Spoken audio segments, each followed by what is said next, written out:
Vamos a dar inicio al curso de terapia neural. ¿Qué es la terapia neural?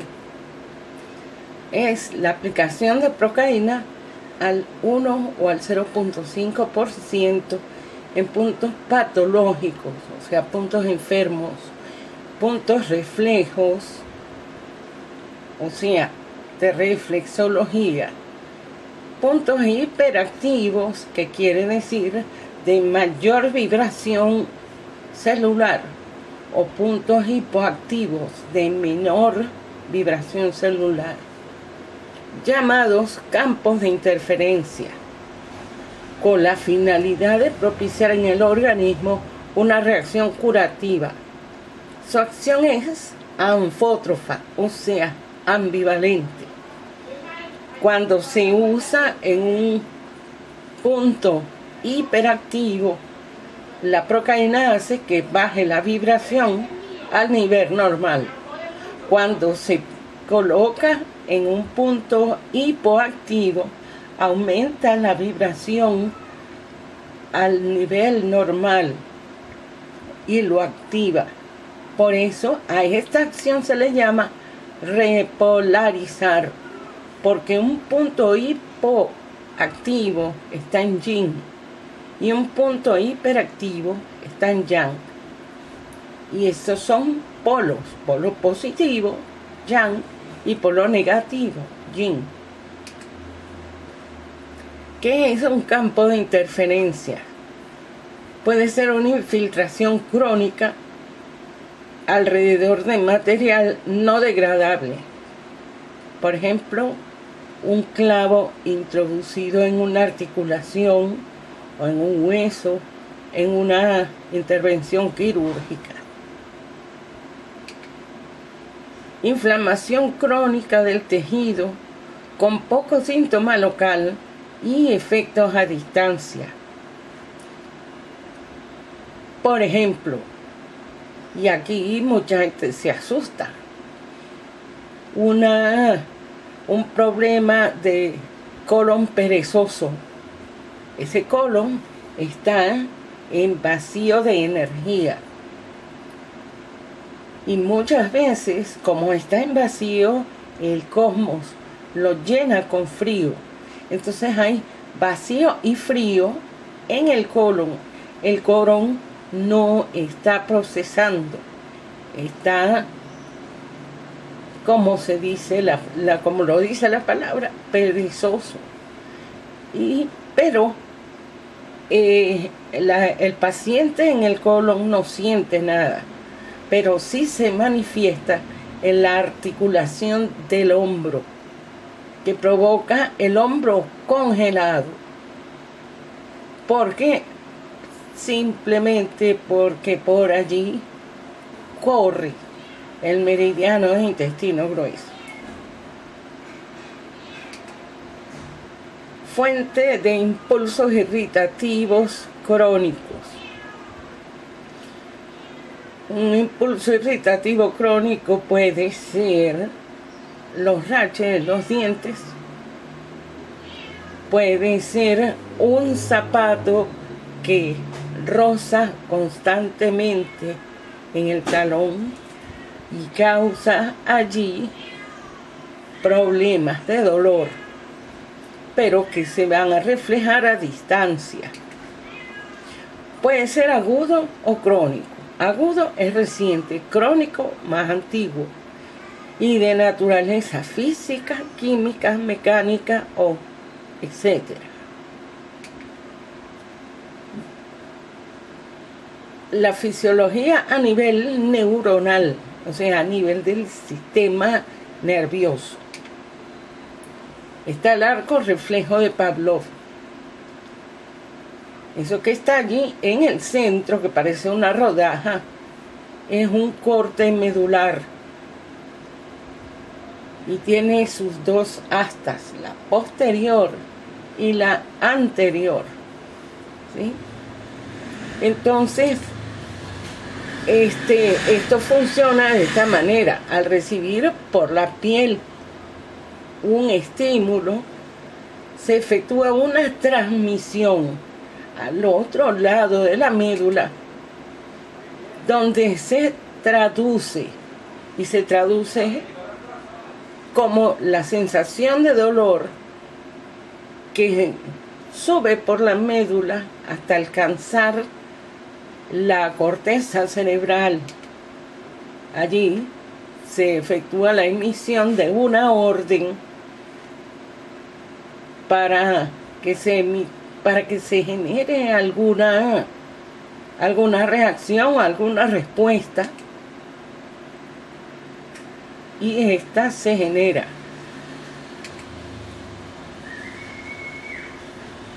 Aquí vemos como más claramente cómo se llaman estas astas. El asta posterior se llama el asta aferente y forma parte del sistema nervioso central, que es somatosensorial, o sea, las sensaciones del cuerpo, las sensaciones exteriores, ¿sí? Por eso son yang. Y está el asta anterior, que se llama asta eferente, que forma parte del sistema nervioso vago y es propio visceral, que son las sensaciones de dolor o de movimientos en el interior del cuerpo, ¿sí? Entonces, el asta posterior conecta con el sistema nervioso simpático, que es yang. En medicina china, este sistema nervioso simpático se llama vasogobernador o dumai. Y el sistema nervioso parasimpático, que es yin, corresponde con el sistema nervioso vago, que se llama vasoconcepción o renmai. Aquí vamos a ver cómo se efectúa el arco de Pavlov. Está una mano, un dedo que se acerca a una vela, ¿sí? Ese es un estímulo nocivo. Esto puede hacer a nivel externo, en la piel, o a nivel interno, en la víscera. Se capta un dolor, ¿sí? Un estímulo nocivo. Entonces, está la conducción al otro lado del cuerpo y por la vía de la misma médula, hacia el tálamo, luego a la corteza cerebral, quien genera la respuesta. ¿Sí? La respuesta es, en primer lugar, alejar el cuerpo del estímulo nocivo. Eso se efectúa más rápido que la velocidad de la luz. Fisiología a nivel hormonal. Está la corteza cerebral, el cerebro límbico y el tálamo, donde, según la medicina occidental, residen la inteligencia, los sentimientos y las emociones respectivamente. Para la medicina tradicional china, la inteligencia, los sentimientos y las emociones son funciones del corazón.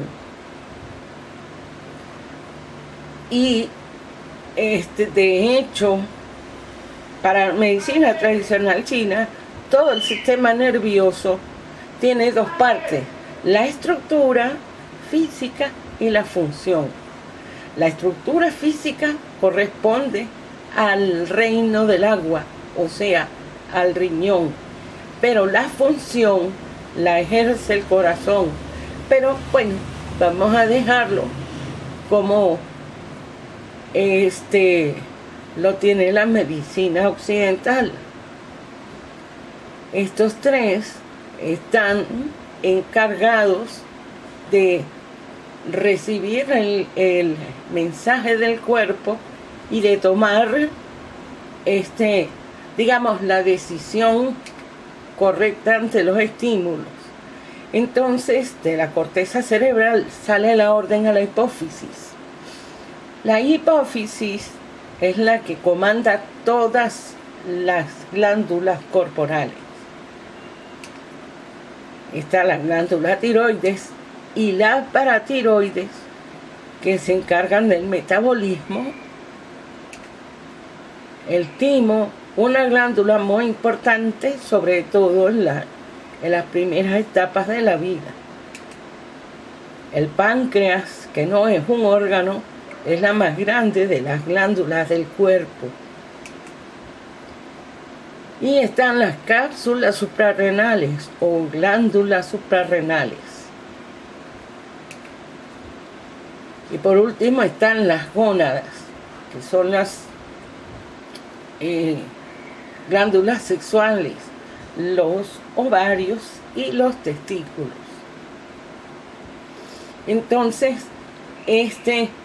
la corteza cerebral envía la orden, envía el aviso a la hipófisis. La hipófisis, como comandante, envía una orden a cualquiera de las glándulas para que se genere una hormona que le haga frente a la situación que se está presentando. Por ejemplo, si hay un dolor en una rodilla, la hipófisis hace que se genere la endorfina para atenuar el dolor,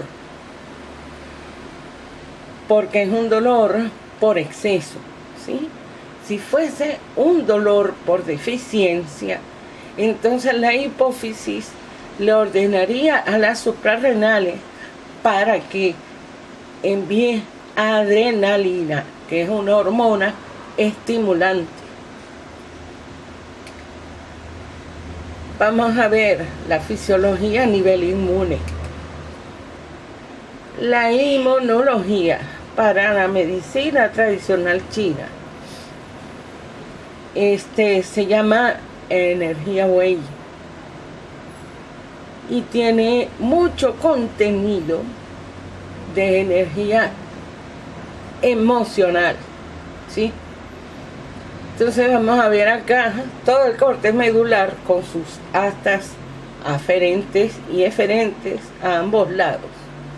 Entonces se recibe el estímulo nocivo por el asta posterior y por el otro lado del cuerpo ese estímulo va enviando un mensaje por vía de la médula hacia el haz espinotalámico, donde se produce un impulso.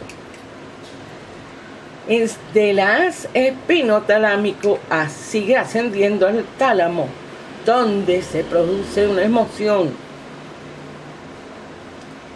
Sigue ascendiendo al cerebro límbico, donde se produce un sentimiento y asciende finalmente a la corteza cerebral, donde se produce la sensación, ¿sí? Y de allí se genera una respuesta consciente después del impulso inicial, pero habiendo atravesado sentimientos, emociones, es que se llega a la sensación, bien de agrado o de desagrado. Obviamente, si un estímulo nocivo, hay una sensación de desagrado, que generalmente es el dolor. La respuesta consciente proviene de la inteligencia del hombre, que tiene a su cargo el autocontrol del dolor. Cuando somos niños y estamos en edad escolar y nos van a poner una inyección, los niños no tienen control del dolor, gritan, lloran por el miedo y por el dolor. Cuando somos adultos, tenemos otra conducta, que es el autocontrol del dolor. Aunque no siempre en todos los adultos esto es visible. En la fisiología a nivel humoral es un poquito más complejo. Primero, humor. Humor es el nombre de los líquidos corporales que salen del interior del cuerpo al exterior. Todos ellos son emuntoriales, quiere decir de secreción de toxinas hacia el exterior, de limpieza. Los humores son lágrimas, sudor, saliva, moco, orina, ¿sí? Aunque el cuerpo genera otros líquidos, pero que trabajan del lado dentro. Pero a fin de cuentas, todos los líquidos están a cargo del riñón, que es el que maneja todas las aguas. Y el cuerpo, según dice la medicina occidental, está compuesto el 70% de agua. Entonces, ¿por qué? Porque el agua es un medio muy comunicativo con respecto a las energías, ¿sí? De hecho, trabaja con electrolitos. Por eso esta fisiología se le llama la bomba sodio-potasio, que son los dos electrolitos que contienen las aguas corporales. Sodio, en latín se llama natrium, y el potasio en latín se llama kalium. Por eso están allí Na y K. Entonces, vamos a explicar un poquito esta bomba sodio-potasio. La bomba sodio-potasio es un mecanismo activo de transporte dirigido por la degradación del ATP. ATP es adenosintrifosfato, la molécula de energía, y se produce a través de una serie de cambios de configuración en una proteína transmembrana. Esa franja morada que está en el centro es la membrana celular, ¿sí? Lo que separa el fluido extracelular del intracelular, lo que demarca pues el territorio de la célula. En esa membrana están unas proteínas que se encargan, porque se dice que la membrana celular es semipermeable. Esa membrana permite la entrada de ciertas sustancias o iones e impide el paso de otras. Entonces, esas entradas y salidas se hacen por esta proteína transmembránica.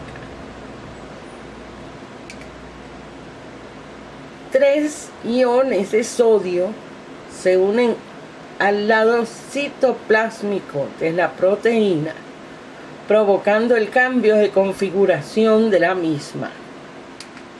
Entonces están del lado dentro de la célula esos 3 iones. Esos 3 iones son yang, ¿sí? Este proceso, el proceso de fosforilación, provoca un segundo cambio de configuración que desplaza los 3 iones de sodio a través de la membrana. ¿Por qué? Porque sencillamente el fósforo es calor y el sodio es yang. Y entonces tendería a acelerar la vibración celular. Entonces allí pasa el adenocin-trifosfato, pero una molécula de fósforo se queda adherida a la proteína transmembrana. Entonces ahora está muy yang, se cierra y entonces se abre al exterior de la célula. Esta nueva configuración, en esta nueva configuración, la proteína tiene muy poca afinidad por los iones de sodio, porque es yang más calor, es mucho. Entonces los 3 iones de sodio unidos se separan de la proteína y se esparcen en el fluido extracelular. Ahí va uno, el otro y el otro. Pero continúa la molécula de fósforo adherida a esta membrana. La nueva configuración presenta una gran afinidad por los iones de potasio o calium, 2 de los cuales se unen al lado extracelular de la proteína. Pero el potasio es yin, por eso tiene afinidad con el fósforo, que es calor.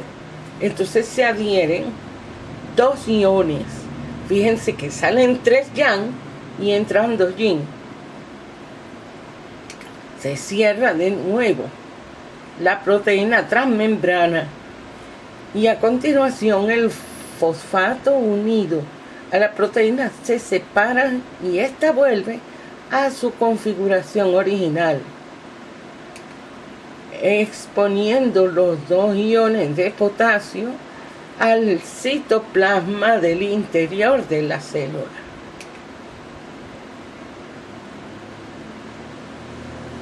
Y el ciclo vuelve a comenzar. Entonces salen 3 iones yang, entran 2 iones yin, ¿sí? Porque está presente el adenocin-trifosfato, que es calor, y entonces esto mantiene el calor corporal a nivel de todo el cuerpo, porque el cuerpo está compuesto, su partícula más mínima es la célula, ¿sí? Y eso ocurre en cada célula, y el cuerpo tiene trillones de células.